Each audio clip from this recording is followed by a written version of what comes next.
Hello, my name's Ian. I'm the executive chef at the Hyde Imperial Hotel. Today I'm going to show you how to make a rhubarb and custard mille feuille with a white chocolate cream and some popping candy.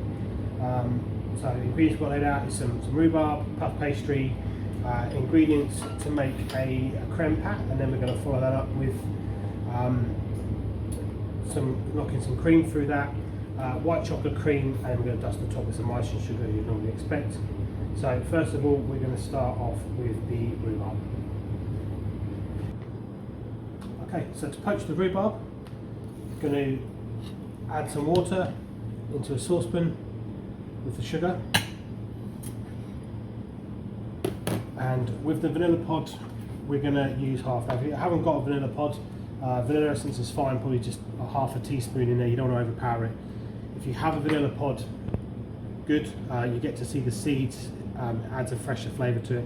So literally we're going to cut that in half, retain one half for the creme pat, and then we're just going to insert your knife through the middle carefully, push it through, and then if you can get the vanilla seeds out, give it a gentle scrape just into the water. Just be careful with your knife, you don't have to go too far because when you boil this they'll come out anyway naturally. So add the vanilla pod into the water, and then we're just going to simply bring that to the boil. So I'll put that on while we prepare the rhubarb. So rhubarb has been washed, and we're going to take the ends off both sides. Now this is a nice sized rhubarb, can come slightly thinner. If it gets too thick, generally it kind of tastes a bit woody. It will take a little bit longer cooking than the way we're going to do this now. But we're going to cut that into around 10 centimetre or so batons of rhubarb. And a lot of the time people overcook rhubarb, and there's no need to. The flavour comes from it. Don't stew it, you know, it won't take long. Literally what we're going to do with this rhubarb is, once the syrup has come to a boil and the sugar's dissolved, we're going to drop the rhubarb in, take it off the heat and leave it, and literally that is all that needs to happen. Okay, so once the stock syrup is boiling, you can see the seeds are starting to come out the vanilla pod. We're gently just going to add the rhubarb into the pan.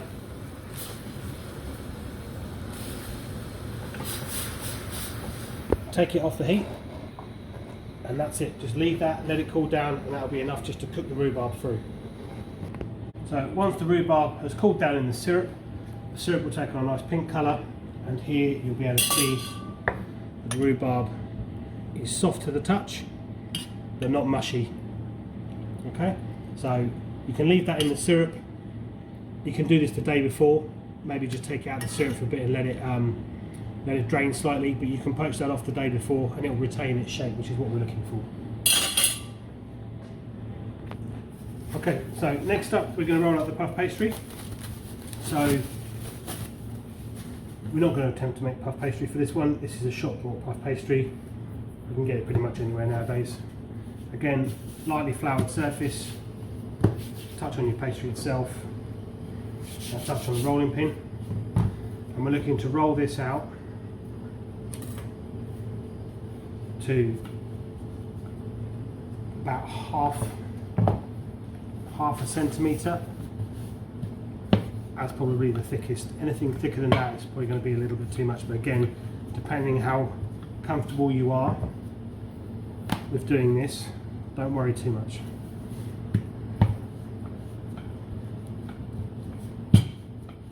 Okay, so every third or fourth roll, just loosen it from the workbench, touch more flour, just kind of turn it 90 degrees.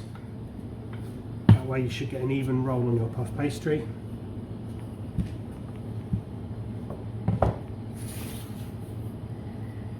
Without any thick or thin bits one side or the other. So we're going to give this one more roll, and that's probably about the right level of thickness. So yeah, we're looking for that kind of thickness there. And then what we're going to do, you don't have to be as precise as this, but I often find it helps, is we're going to cut out 2 rectangles just by using a ruler. So we're looking around 20 centimeters by 10 roughly. Again, depending on how much pastry you've rolled out, it doesn't have to be this size. But when you get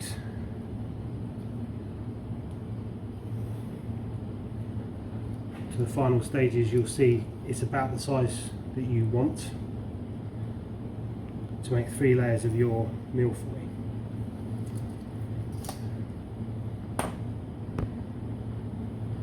So there's one rectangle. I'm going to place that onto a baking tray with some greaseproof paper, and then I'm going to cut out the next one same way, 20 centimeters by 10 centimeters.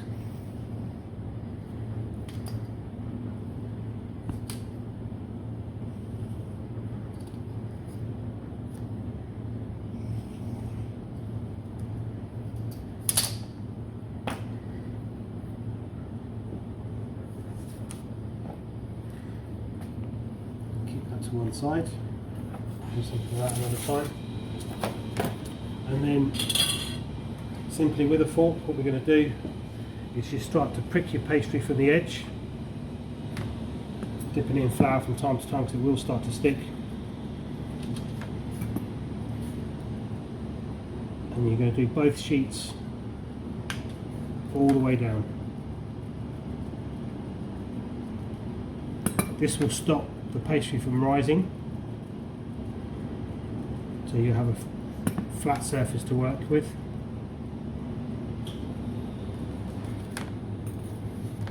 First one.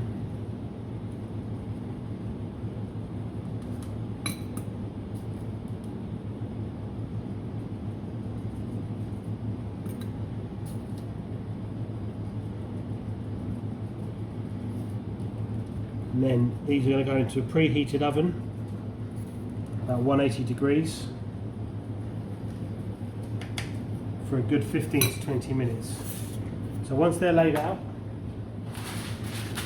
we're going to top with another piece of greaseproof paper, and then a flat tray of similar size, but it's got to be flat. You don't want it popping up in the middle or bent, it needs to be flat, so it'll stop the pastry from rising. I'm going to drop this into the oven, like I said, for around 15 to 20 minutes on 180.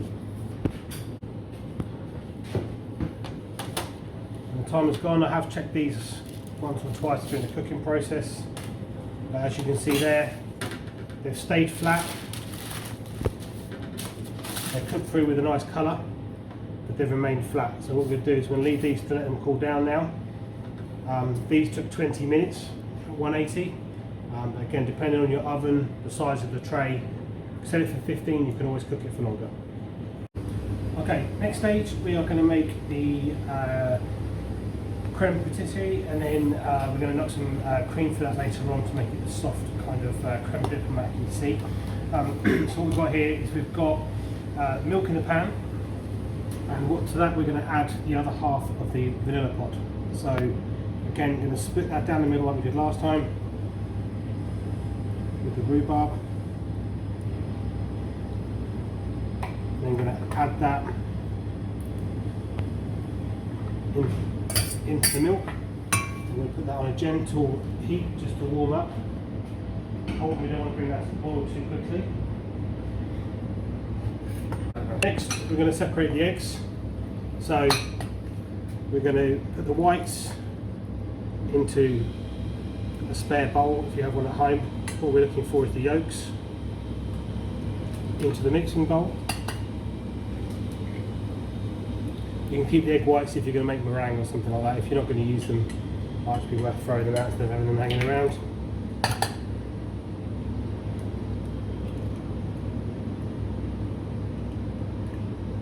So, 3 egg yolks into the bowl, and then to that we're going to add the sugar, and we're going to gently whisk this together.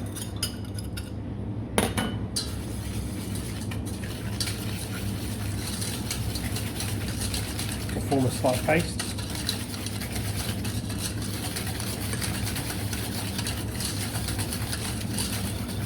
Then we're going to add the flour and the corn flour together.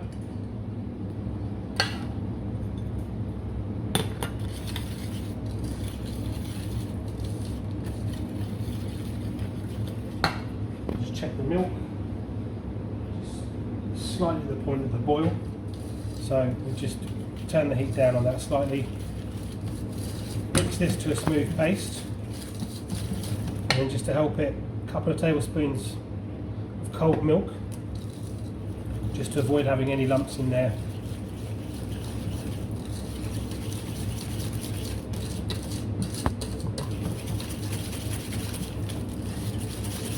And that's going to be the base of the custard. Then from the stove,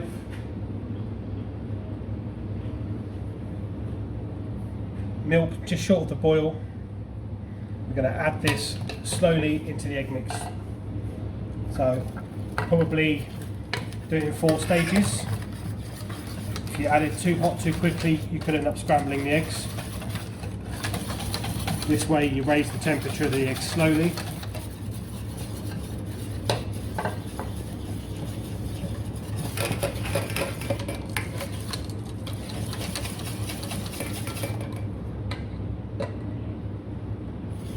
And carefully.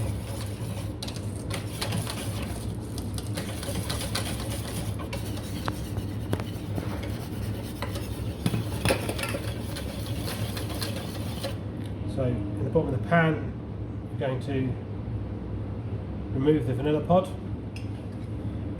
If the vanilla pod's broken up into smaller pieces, you need to strain it off, because once it cooks through, you're going to be hard to pick that out.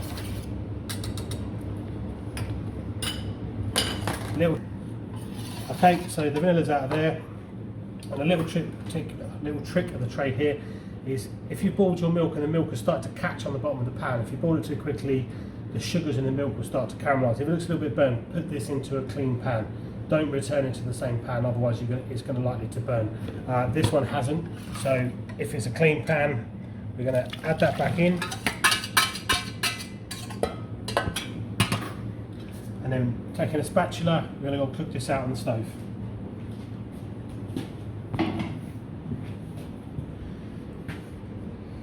We want to bring this just short of the boil, but it is a slow cook method. So you don't want to have the gas or the heat too high. You want to get an initial amount of temperature in there and then turn the heat down.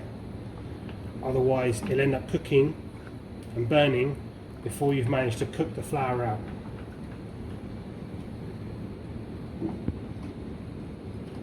What you will find is, once you start stirring it for a while, and the important thing is to keep stirring it, because you don't want it to catch on the bottom. So once you've got a degree of heat into the pan, you will start to feel it slowly start to thicken up. You won't see any lumps yet, but you'll start to feel it start to thicken. There's a couple of lumps forming now from as the flour's cooking and now the eggs are cooking as well. This is the stage now to turn the heat down, and we're just going to slowly cook it through, continually stirring. I tend to find a spatula is slightly better than a whisk, because it means you can get to all the corners of the pan, all the edges of the pan, sorry, so you don't have any bits that kind of burn towards the edge. And as you start to cook it, it will start to thicken into lumps. Now this is normal, so at this stage don't worry, don't think it's gone wrong, it hasn't. It will start to form together.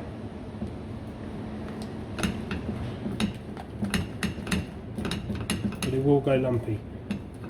This is the stage now where you're at a higher risk of burning it, because there's less liquid and more solid. But what you want to be able to do is just slowly keep cooking it on a low heat, and you've got to cook the flour and the corn flour out, so it starts to thicken into quite a smooth paste. If you've ever made choux pastry before, is kind of the consistency of that.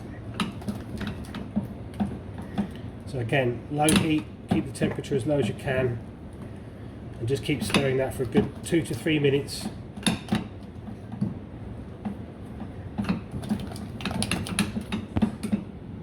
So when you've got it to this stage and it's thick, just put it slightly up to the heat, and what to do is just take a little bit, just give it a test and see if you can feel it grainy on your tongue, as if the flour's not been cooked out. You'll feel kind of raw flour texture. You'll still be able to taste it. This is now cooked out. So what we're going to do is we'll take this off the heat and pour it into a bowl. Okay, so we're now going to scrape this into a bowl.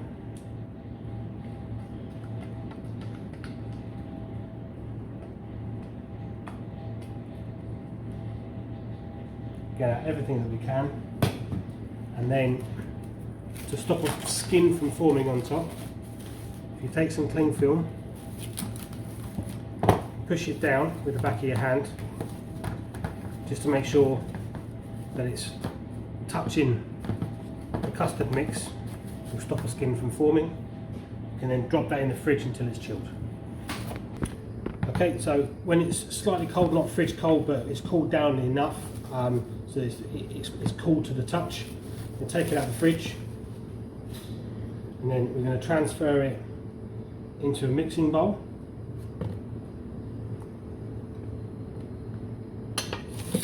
And we're just going to start mixing it together until it starts to become a little bit more pliable.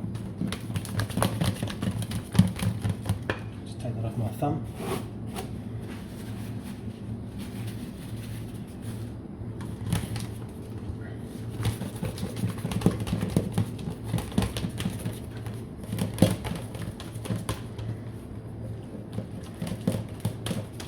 This will remove any lumps and just make it slightly easier to work with.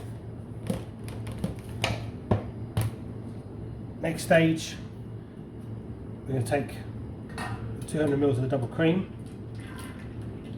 into a bowl, and we're going to just short of fully whip it. So we don't want it fully whipped to stiff peaks, but just below that. Okay, so we're going to start to whip the cream.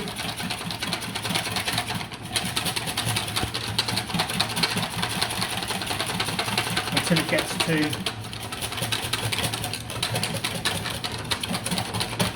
a stiff peak, so it will hold its height, but not to the stage of where it becomes a solid mass, because we need to mix it into the custard. You can see it's starting to thicken up here. We're looking at that kind of stage here where it will still just drop. If I whisk this a couple more times, it'll just start to get too thick.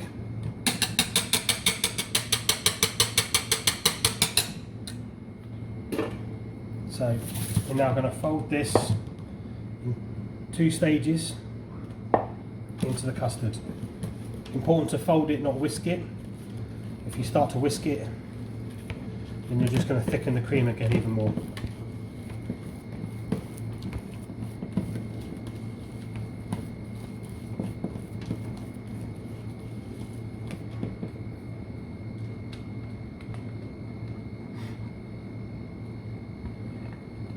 If you do happen to over whisk the cream, when you're adding it into this stage, you could just add a tiny splash of milk, or preferably if you've got a little bit of cream left in your in a container that you bought it, you can add that into it as well. But you need to remember that this needs to, as we put this into the pastry and layer it, it needs to hold the weight. So we don't want a wet custard where you put the next layer on, it's going to fall apart. It needs to be laid and held.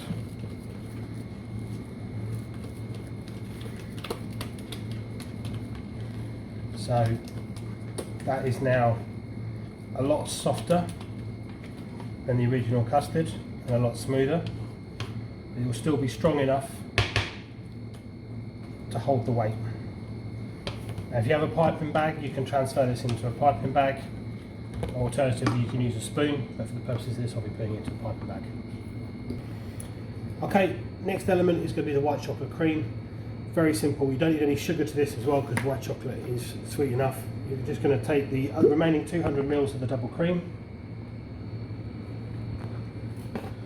and we're going to whisk this to the same stage as what we did doing the creme, pastry cream.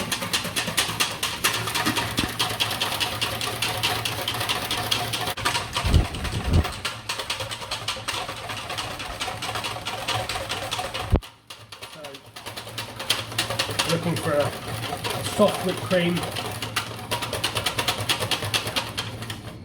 around that kind of consistency there, so just about drops. And then what we're going to do to that is we're going to add our grated white chocolate. This is just a block of chocolate which I'll just ran down the cheese grater. Add that in, and again, not whisking because you're going to thicken the cream even further. Just gently fold the chocolate through,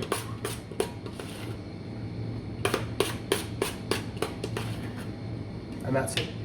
We'll leave it at that. Okay, so next stage, we're going to take the pastry which is now cooled down, and we're going to cut this into this twice, so to basically give us 3 roughly equal sized rectangles. So using a serrated knife, otherwise the pastry is likely to just crumble. Very gently let your knife do the work. Cut down, transfer that one across as a template, and then you can do the same again. So cut into it twice will give you 3 roughly equal sized pieces. Take the biggest one for the base as a foundation, and then what we can do next is start to build the tart. Okay, so to now start to build, we've got the creme plate in a piping bag with a round nozzle. If you're going to spoon it, it's fine, you can just spoon it on, but you can create the same system as what I'm doing here. Now, if you have got the piping bag and the right nozzle, you can very carefully just go up then down, just to create a nice pattern. Obviously you're not going to see this on the top, but you'll see it from the side when it's done. Okay, so that's your first layer. Your second layer is going to be exactly the same. So again, I would suggest taking the bigger of the two. That one's slightly bigger because that's your foundation piece. We're going to go up and down. Doesn't matter if some slightly hangs over the edge of the pastry, you just get a little bit more of this. So we have 2 equal ones. Now, if you're spooning it on, spoon it, and then with the back of the spoon, just make a slight indent, make like a well. Because the reason being is you want to be able to hide or insert the rhubarb into that space. So we've got 2 pieces there. Now, depending on how big your rhubarb is, I don't think I'm going to get away with adding 2. Well, actually, no, I will get away with adding 2. So I'll stick 2 on. If you need to cut it, just what I would suggest is just cut it straight down the middle that way. Again with a serrated knife, and you'll be able to place the baton on. So you've now got your 2 pieces, and again back with the piping bag. But if you've got a spoon, very gently, you're looking for a tiny piece on the top. So this will stick the next layer of pastry. So now you have 2. Very carefully, pick up one, and place on top of the other, and with a gentle push, just enough so that that pastry here that you piped on the bottom one sticks. Otherwise, it's got a good chance of falling off. The last piece of pastry, you're going to take some of your icing sugar and just dust the top of your pastry sheet.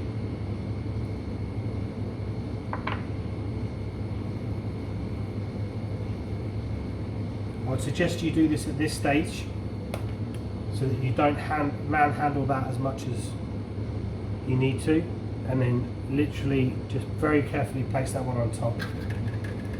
So that is now your tower, and we're going to transfer that onto the plate. Right, so to assemble the mille feuille, we're going to carefully, with a knife or a palette knife, transfer it onto a plate.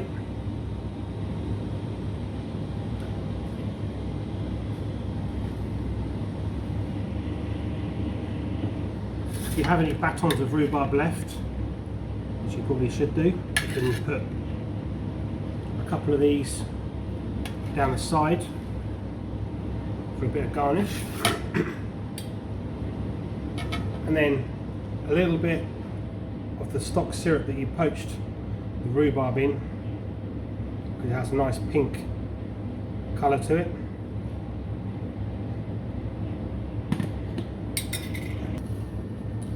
And then again, a little trick, you get a hot spoon, some boiling water and a bit of hot spoon, the white chocolate cream from your mixing bowl, just turn it over on itself a couple of times, dip your spoon in and do it again, and you'll get a nice shape of cream. And then finally, the popping candy for a bit of fun, you can sprinkle on top of the cream. You can get chocolate coated ones. This is plain one. Just put some of these on top, just for a bit of fun. You don't have to have those if you don't want to. And that is your rhubarb and custard mille feuille with white chocolate cream and popping candy.